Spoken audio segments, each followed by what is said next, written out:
नमस्कार विद्यार्थी मित्रांनो, रॉयल मराठीमध्ये आपल्या सर्वांचं स्वागत आहे. आजच्या व्हिडिओमध्ये आपण हिंदुस्थान उर्वरक अँड रसायन लिमिटेडमध्ये डिप्लोमा इंजिनियर ट्रेनी आणि ग्रॅज्युएट इंजिनियर ट्रेनी या पदासाठी जाहिरात आली आहे, त्याची सविस्तर अशी चर्चा करणार आहोत.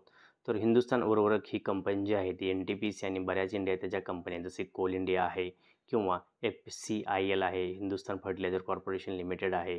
या सर्व एकत्र येऊन इनकॉर्पोरेटेड केलेली कंपनी असून यामध्ये युरियाच्या रिलेटेड किंवा फर्टिलायझर रिलेटेड ज्या उत्पादन केलं जातं. तर या कंपनीमध्ये आता ऑनलाईन ॲप्लिकेशन मागवण्यात येत आहे. त्याची सविस्तर जे क्वालिफिकेशन ते खालीलप्रमाणे आहे.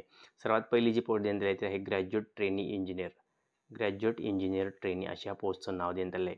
त्यामध्ये जर आपण बघितलं केमिकल इंजिनिअरिंगसाठी 40 जागा इथे ठेवण्यात आलेल्या आहेत आणि यामध्ये आपल्याला केमिकल इंजिनिअरिंगची फुल टाईम डिग्री आपल्याला असणं आवश्यक आहे. आता ज्या विद्यार्थी मित्रांनी इन्स्ट्रुमेशन कंप्लीट केलं असेल त्यांच्यासाठी तर 15 पोस्ट ठेवण्यात आले आहेत.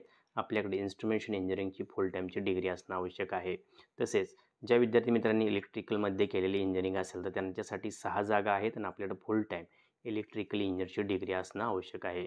तर मेकॅनिकल इंजिनिअरिंग क्वालिफिकेशन असणाऱ्या विद्यार्थ्यांसाठी 6 जागा इथं ठेवण्यात आलेल्या आहेत.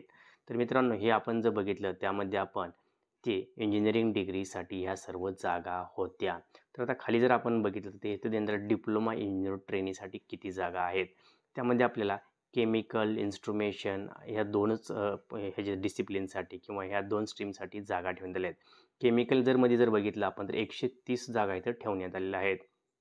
म्हणजेच ज्या विद्यार्थी मित्रांनी केमिकल डिप्लोमा किंवा केमिकल इंजिनिअरिंग केलं असेल तर त्यांच्यासाठी सर्वात जास्त इथं जागा आपल्याला दिसून येतात. तर इन्स्ट्रुमेशनसाठी 15 जागा ठेवण्यात आल्या आहेत. आता जर आपण केमिकल पोस्टचं जर क्वालिफिकेशन बघितलं तर ते पुढीलप्रमाणे आहे. 3 year full time diploma in chemical engineering आपल्याकडं असणं आवश्यक आहे किंवा केमिकल प्रोसेस टेक्नॉलॉजी और BSc 3 इयर्सचा full time BSc in physics, chemistry और मॅथ्स असेल तरीसुद्धा आपण ॲप्लिकेशन करू शकणार आहात. आपण PCMमध्ये BSc केलं असेल फुल टाईम तर आपण ॲप्लिकेशन करू शकणार आहात, याची आपण नोंद घ्यायची आहे. आता इन्स्ट्रुमेशनसाठी 15 जागा इथे ठेवण्यात आलेल्या आहेत. त्यामध्ये फुल टाईम आपल्याकडे 3 वर्षाचा डिप्लोमा असणं आवश्यक आहे किंवा बाकीचे ज्या पोस्ट आहेत क्वालिफिकेशन ते पुढीलप्रमाणे असं इलेक्ट्रॉनिक आणि इलेक्ट्रिकल अप्लाइड ह्या प्रकारे आपल्या इथं देण्यात आले आहे, ते आपण एकदा पाहून घ्यायचं आहे. तर केमिकल इंजिनिअरिंग ज्यांनी केलं असेल त्यांच्यासाठी तर खूपच अपॉर्च्युनिटी दिसते. विशेष म्हणजे ह्या दोन्ही पण पोस्टसाठी आपल्याकडं एकतर आपल्याकडे इंजिनिअरिंग पोस्टसाठी सर्वात पहिली देणं त्यासाठी आपल्याकडे 60% वर मार्क असणं आवश्यक आहे आणि डिप्लोमासाठी आपले मिनिमम 50% वर मार्क असले तरच आपण ॲप्लिकेशन करू शकणार आहात, याची आपण नोंद घ्यायची आहे. त्याचबरोबर हे क्वालिफिकेशन जे आहे ते रिकग्नाइज क्वालिफिकेशन आपलं जे आहे ते फुल टाईम असणं आपल्याकडं आवश्यक आहे, तरच आपल्याला इथं अर्ज करू शकणार. जसं मी तुम्हाला सांगितले 60% जे आहे ते GETसाठी ग्रॅज्युएट इंजिनिअर ट्रेनी आणि डिप्लोमा इंजिनिअर ट्रेनीसाठी 50% क्वालिफिकेशन मार्क आहेत, याची आपण नोंद घ्यायची आहे. तर बाकीच्या गोष्टी आपल्याला देण्यात आता nature off period of engagement म्हणजे किती वर्षासाठी आपलं सिलेक्शन होणार आहे किंवा कसं असणार आहे नेचर आपल्या जॉबचं. The selected candidate be engaged on trainee and they will have to undergo minimum training for the period of 1 year. एका वर्षात आपल्याला ट्रेनिंग मिळणार आहे. आता GET म्हणजे ग्रॅज्युएट इंजिनिअर ट्रेनीसाठी सक्सेसफुल कंप्लीट केल्यानंतर training period candidate will be considered for absorption as a engineer officer level at E1 in executive cadre. म्हणजे आपल्याला ट्रेनिंग झाल्यानंतर आपल्याला इथं इंजिनियर ऑफिसर लेवल 1ची पोस्ट इथं देण्यात येणार आहे. तर त्यानंतर आपण जर बघितलं DETचं जर आपण ट्रेनिंग व्यवस्थित कंप्लीट केल्यानंतर आपल्याला इथं ज्युनियर इंजिनियर असिस्टंट 1 ग्रेड 1साठी आपल्याला इथं पोस्ट देण्यात येणार आहे. आता या पोस्टसाठी जर आपण बघितलं पे आणि बाकीचे बेनिफिट कसे असणार आहे किंवा स्टायपंड कसं असणार आहे, तर ग्रॅज्युएट इंजिनियर ट्रेनिंगसाठी जर आपण इथं बघितलं तर पेमेंट जे आहे ते ₹40,000 प्लस HRA अँड अकोमोडेशन असणार आहे. आपल्याला मग राहायची आपल्या खायचीसुद्धा व्यवस्था तिथे केली जाणार आहे. त्याचबरोबर 40,000 ते 1,40,000 प्लस बेनिफिट CTC 13.92 म्हणजेच जवळजवळ 14 लाखाचं इथं आपल्याला पॅकेज मिळणार आहे. आता DETसाठी जर आपण बघितलं तर असं देण्यात आलेलं आहे की ₹23,000 प्लस HRA अँड अकोमोडेशन इथं सुद्धा असणार आहे. 23,000 ते 76,200 प्लस बेनिफिट CTC जे असणार ती 7.7 म्हणजे जवळजवळ 8 लाखाच्या अप्रॉक्सिमेटली इथं CTC असणार आहे, याची आपण नोंद घ्यायची आहे. त्याचबरोबर इथं आपल्याला खाली नोट देण्यात selected candidate will also be entitled for provident fund and medical insurance facility as per the company policy. म्हणजे ह्या सर्व बेनिफिटनुसार आपल्याला बाकीची सुद्धा मेडिक्लेम वगैरे मिळणारच आहे.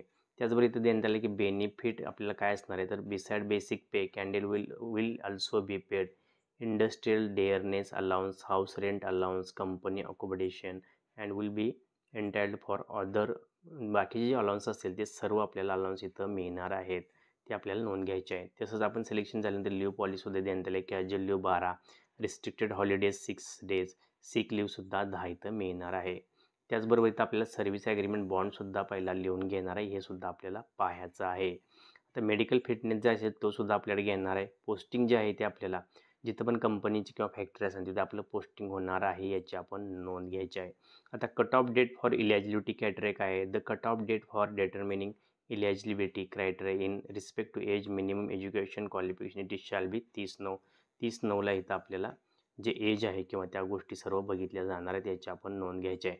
आता 30/9ला आपलं एज जे आहे ते क्रायटेरिया पुढीलप्रमाणे देण्यात आलेलं आहे. आता इथं बघितलं आपण GET म्हणजे ग्रॅज्युएट इंजिनियर ट्रेनिंगसाठी 18 ते 30 वर्षे एज असणं आवश्यक आहे. डिप्लोमा ट्रेनिंग इंजिनिअरसाठी 18 ते 27 वर्षे तर वयाची अट ठेवण्यात आलेली आहे, याची आपण नोंद घ्यायची आहे. तर सिलेक्शन प्रोसेस कशी होणार आहे, तर सिलेक्शन प्रोसेसमध्ये CBT होणार आहे महत्त्वाचं म्हणजे. आणि CBT झाल्यानंतर आपल्याला जे आहे ते इथं आपली डॉक्युमेंटेशन होणार आहे, त्यानुसार आपलं सिलेक्शन होणार आहे. आता इथं आपल्याला देण्यात आले based on CBT the qualified candidate based on the available vacancy will be called for document verification.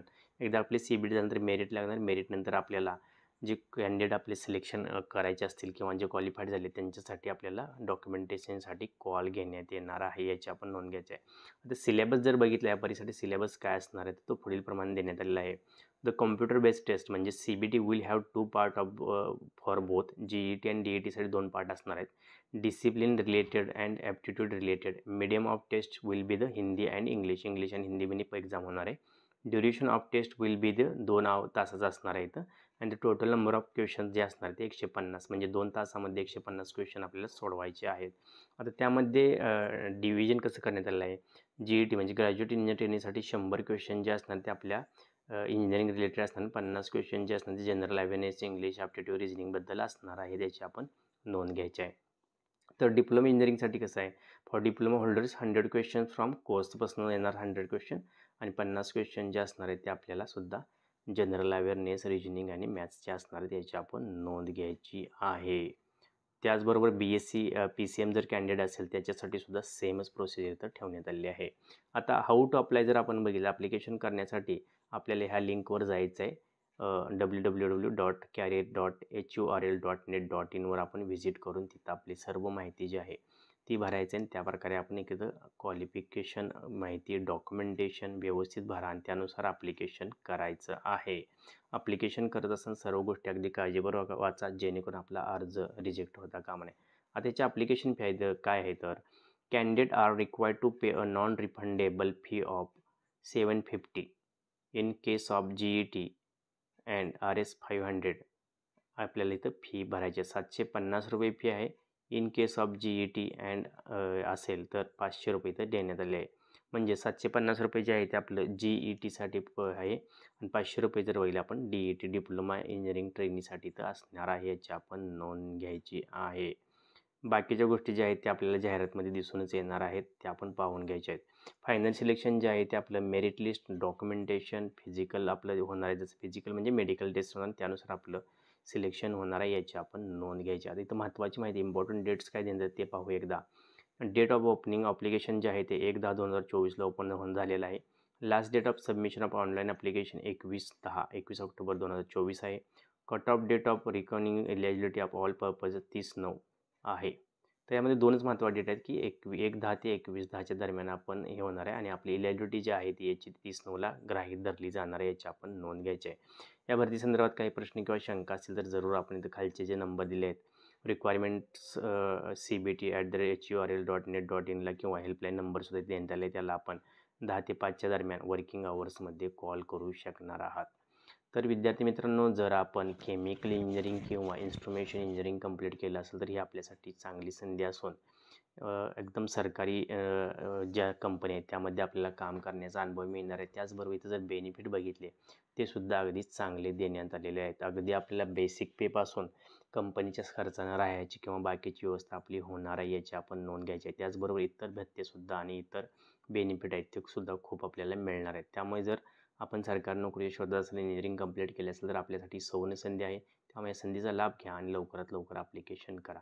Video शेवटपर्यंत पाहिल्याबद्दल आपल्या सर्वांचे हार्दिक आभार. या भरती संदर्भात काही प्रश्न आणि शंका असतील तर जरूर आम्हाला कळवा. जय हिंद, जय महाराष्ट्र.